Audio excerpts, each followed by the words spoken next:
আসসালামু আলাইকুম ভাই ও বন্ধুরা, আপনারা দেখতে পাচ্ছেন যে এখানে কিছু ফলের ক্যারেট রাখা হয়েছে। এই ক্যারেটগুলো দিয়েই আমরা আজকে ইনকিউবেটর মেশিনের ট্রে বানাবো। যে সকল ভাই ও বন্ধুরা ম্যানুয়াল ইনকিউবেটর মেশিনে ডিম ফুটিয়ে থাকেন, আজকের ভিডিওটা তাদের জন্য। যে ইনকিউবেটর মেশিনে 100 থেকে 150টা ডিম ফোটানো যায়, সেই ইনকিউবেটর মেশিনেই এই ভিডিওটা দেখার পরে আজকের পর থেকে 300 থেকে 400টি ডিম ফোটাতে পারবেন অনায়াসে। এর জন্য আমাদের যে কাজটি করতে হবে তা হলো বাজার থেকে ফলের ক্যারেট কিনে এনে ঠিক এইভাবে নির্দিষ্ট মাপে ট্রে তৈরি করে নিতে হবে। এই যে আপনারা দেখতে পাচ্ছেন যে আমি কেটে ট্রে তৈরি করে নিয়েছি। ঠিক এইভাবেই একে একে 5টি ট্রে তৈরি করে নিয়েছি। চলুন এবার দেখা যাক কিভাবে ট্রেগুলো আমরা ইনকিউবেটর মেশিনে বসাবো।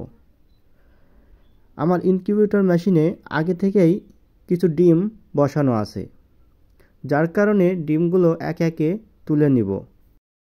আমরা এখানে দেখতে পাচ্ছি ইনকিউবেটরের শুধু নিচের অংশেই ডিমগুলো বসানো আছে। আর যদি আমরা এই ইনকিউবেটর মেশিনে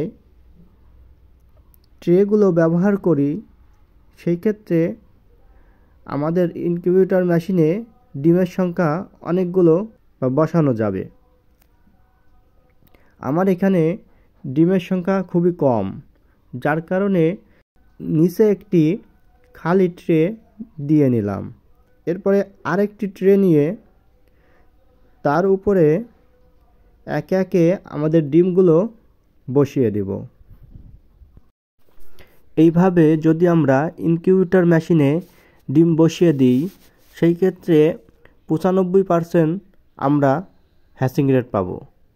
কারণ এই ইনকিউবেটর মেশিনে যে তাপ দেওয়া হবে, এই তাপটি সঠিকভাবে সম্পূর্ণ ডিমে তা পাবে। এর কারণ হচ্ছে এর চারি সাইডে কিছু স্পেস রয়েছে এবং ডিমের নিচেও তাপ যাওয়ার মতো জায়গা রয়েছে। এই জন্য ডিমগুলো উপরে এবং নিচে সমানভাবে তাপ পেয়ে থাকে, যার কারণে 95% হ্যাচিং রেট পাবেন। এই ভিডিওটা যদি আপনাদের ভালো লেগে থাকে এবং নতুন নতুন ভিডিও পেতে চ্যানেলটিকে সাবস্ক্রাইব করে পাশে থাকুন। ধন্যবাদ।